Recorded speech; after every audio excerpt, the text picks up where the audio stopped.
Okay, welcome back to another round of playing the Wizards with myself, Radagast versus Alatar, and yes, we're finally in a haven where we can actually heal up a little bit. So we're in the untap phase, so Radagast untaps, Bjorn goes from wounded to tapped, Gimli goes from wounded to tapped, Haldir's untapped, okay, everything's untapped.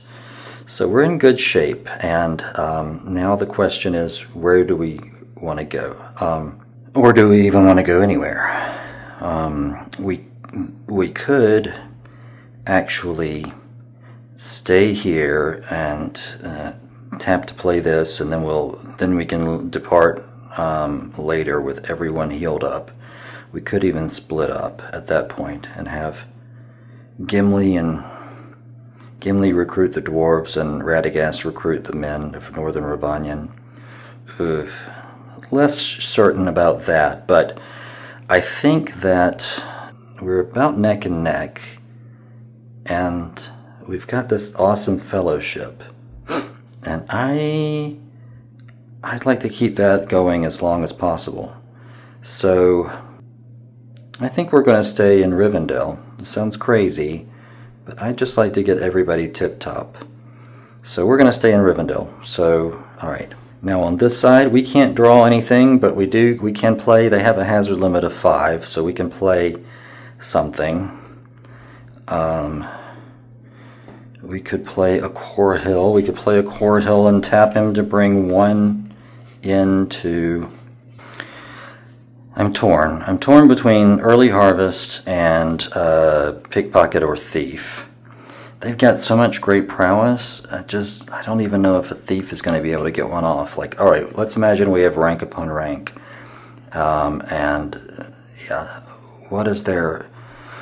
They have a 7 prowess, they have 2 7 prowess, and we have a guy with 8 prowess.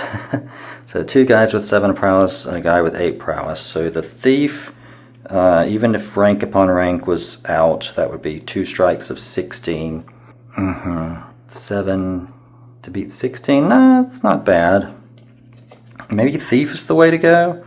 The other thing I could do is just go after their, use Early Harvest to go after their factions. The Woodmen, specifically. Because it has to be played on a faction that's played at a border hold. They are played at a border hold. Yeah, so that's what I'm going to do. Okay, so Hazard 1, play a Core Hill. Hazard 2, tap a Core Hill. Put the Early Harvest, pull Early Harvest from the sideboard and put it into the play deck. Okay, and that's it. So our hand is... Alright, so bring our hand back to 9. Alright, our hand is at 8 over here. So now Radagast will tap to play the Wizard's Ring. This gives him 5 more direct influence and 2 more prowess, and it's got a whopping 4 corruption points, but he has a +1 corruption modifier, so it's not as bad for him. Okay, and then we can discard. I don't know that we need to do that, and bring our hand back to 8. Another Dark Quarrels. Okay, so we're ready for any trouble that comes our way. I think we're pretty good. And then back over here, Lawless Men. Yeah. Brigands. Okay. Okay, so for this team's turn, we are in the untap phase, so we untap Alatar, we take Orphan from wounded to tapped, and then we move into the organization phase. We're going to bring Baratar in under general influence, so we now have 5 unused general influence here, and I don't think we need to shuffle anyone around. We really can't. So then we move into the long event phase. Hit Surviving Man. That's done now. And then we need to decide where we're going to go. So we could go pick up one of two items, major items, either the Sword of Gondolin or the Hallbrook of Bright Mail. Now the Hallbrook has the benefit of only providing one corruption point, but I just prefer, but when given the choice, I just prefer prowess to body, because prowess comes first. If you got good prowess, then the body doesn't matter. So if we can get... And honestly, the only person who could take full advantage of the Hallbrook, the only one with less than 8 body, is Orifin, and I think the sword benefits him better. So we're just going to go pick up this sword at a major item site. Now, there are a number of major item sites we could go to. We could go to Mount Graham. Yeah, we could go to Carndum. That would be a little overkill. But I think we want to save those dark and shadow holds for times when we have rescue prisoners in our hand. We don't currently have that, so let's just go to the Ruined Signal Tower. That's the easiest path, the easiest site to deal with. Okay, and so because Smaug at Home is in play, we can only draw one, and also, because of Alatar's passive ability, I've been forgetting to take this into account, but because of Alatar's passive ability, the other side can also only draw one. When Alatar's company is moving, the number of cards that the opponent draws for our movement hazard phase is reduced by 1. So, -1 for us because of Smaug, -1 for them because of Alatar. I've got to remember to do that. I've been forgetting once or twice. Yes, so we are en route. Fellowship. All right, well, that would have been helpful before we left, but oh well. And now this side can draw 1 block. Okay. So we have got to make something happen here.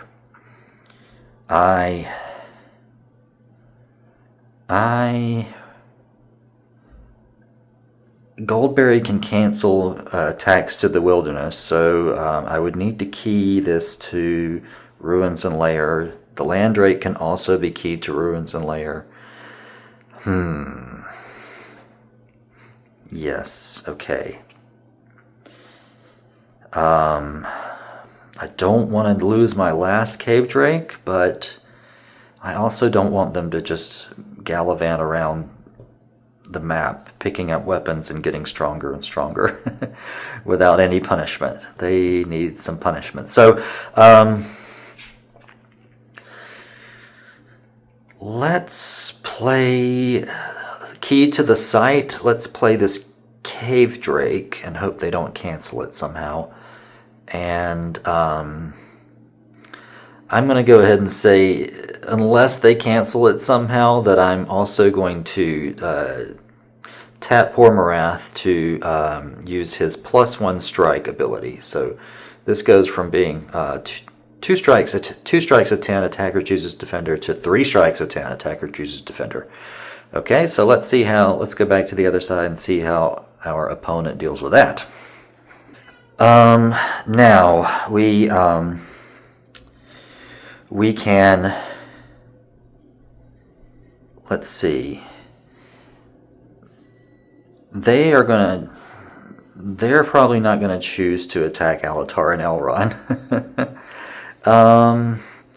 Now I could tap Elrond to, I guess I could tap Elrond to force the discard of Hormorath before he adds that extra strike. Is that a good thing to do? Tap and make a corruption check. To reduce 1 strike. I don't know that that's the best thing to do. This doesn't help us at the moment. So yeah. Okay, so the opponent gets to choose. So I think they would probably apply these strikes to Baratar, Orifin, and Gollum. And sadly, Gollum cannot cancel one key to Wilderness or Shadowlands. So no, he can't cancel this because it's keyed to the site. Okay, so Golem, and what's our hazard limit here? It's 1, 2, 3, 4. All right, and this would decrease by 1. Okay. So they could still play at least 2 more hazards on us if that's what they have. Yeah. So Golem's going to tap. Orphan is tapped. Baratar is going to tap. I'm worried about losing Golem here. He has 2 prowess. I've got Cram. Yeah. So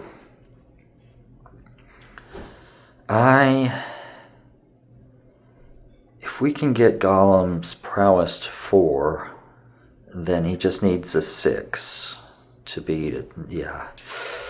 I mean, Orphan as well.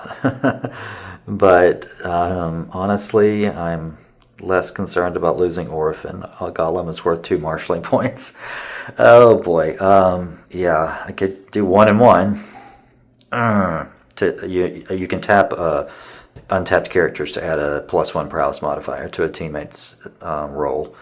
That's what I'm thinking about. So I think I think I'll do that. I've got Cram in hand, so I'm going to tap I'm going to tap both of these guys. Or do I not tap Elrond? This is difficult. Yeah, I'm going to tap both of these guys. Okay, and apply both of the prowess modifiers to Golem. Yes. Okay, so Golem has 4 to beat a 10. He rolls a 5. Okay, well that was pointless. All right, Orphan has 3 to beat a 10. And he rolls a 7, so it's ineffectual. And Baratar has 5 to beat a 10. And he rolls a 12. Come on, why couldn't Golem roll a 12? Alright, so Golem is wounded. Now we'll do the body check for Golem. 10! Oh no! Oh no! Golem is gone. Poor Golem. Man. Oh. Poor Golem. That's kind of devastating. Wow. That's 2 marshalling points down the drain. And they've still got plenty of hazard limit left to go. Okay, they can still play... oh wait, well they tapped Hormorath. So, okay, so they can only play 1 more card. They've played 2 against the hazard limit. The Cave Drake is dealt with, such as it is. And so they've got 2 more they could play, and then if we played many turns and doublings, we could take that down to only 1 more. So I think they do it. I think they smell blood in the water, and so they're going to say Landrake, and he gets a +2 prowess modifier, so it's 1 strike of 10. Attacker chooses defender, and let's see. I'm tempted to go after Baratar, but Orphan is weaker. Yeah, slightly weaker. I don't want to hand them a point, so we'll just go after Orphan. He's slightly weaker. So 10, and Orphan has 3 to beat a 10. And he rolls a 7. Okay, so it's ineffectual. Nice. Okay. Oof. Okay. And then if they're going to try and play anything else, we can play many turns and doublings. But it turns out they are not going to attempt to play anything else. So before our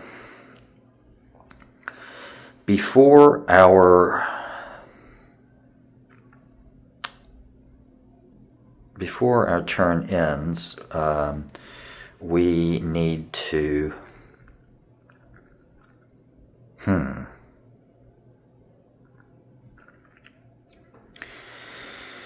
let's see. Are we really fussed about losing one of these cards? Because I could wait to see how things go before attempting to play Marvel's Told with Elrond. I would like to get Smaug out, but yeah, I would also like to see how things go at the site when we enter before using Cram. So let's just discard. Okay, we can discard something. What do we discard? 2 strikes of 11, 2 strikes of 8. 2 strikes of 8. They're so strong already. Yeah, this is what happens.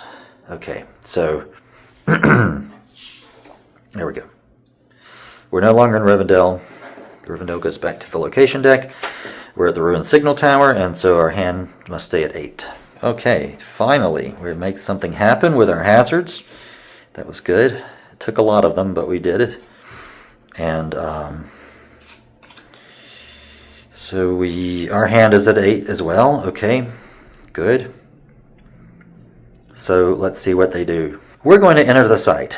I know it appears that we have no one untapped, but we do have Cram. So we're going to face the automatic attack, though, without untapping anyone yet. So 2 strikes, prowess of 8, and let's see, 4 to beat an 8. He would get to choose who gets the attack, and I just don't like that. So I'm going to play many turns of doublings. Alatar is a ranger. Baratar is also a ranger. So it's ranger only. Cancel any attack by wolves, spiders, animals, or undead. Yes, so we're just going to cancel that. And then I'm going to discard Alatar's Cram to... Oh, it's untap the bearer. Oof. Untap the bearer. I see. Well, shoot. I thought it was untap anybody. Okay, it's untap the bearer. I should have handed this off to someone else during the organization phase, but I didn't. Okay, so Alatar is going to untap and then tap the site to play the Sword of Gondolin. Yeah, oof, okay. So I think we're gonna want to go back to the Haven and get a fellowship, going before I attempt to hand that off, because I don't want to lose the wizard to a bad corruption check. Certainly do not. I mean, we could tap to help him out. We'll see what happens. Okay. Anyway, there's no other option. Alatar has to be the one to tap to play the card. All right, and then we are at the end of turn phase, so we can discard 1 if we like. I don't want to discard the Hallbrook. Where do we think they're going next? They've got to leave Rivendell and go do something. Where do we think they're going? They may be going to a border hold or a shadow hold. 2 strikes of 11. It's probably not going to do a lot to them, but maybe we can get rank upon rank. Maybe we can get something to buff this. Maybe. Yes, okay, so we're just going to draw. Abductor. And Gates of Morning. All right. Other side. I like the fact that we're headed into our turn with lots of good resources in our hand. So yeah, let's just go for broke. 4. Okay, discard 1 and Noble Hound. Okay, super. that can be played at any tapped or untapped border hold as an ally. So if we go pick up the men of Northern Rivanian at Lake Town, which is a border hold, then we can also, if someone's untapped to play this guy, we can play him as well. So that'd be super.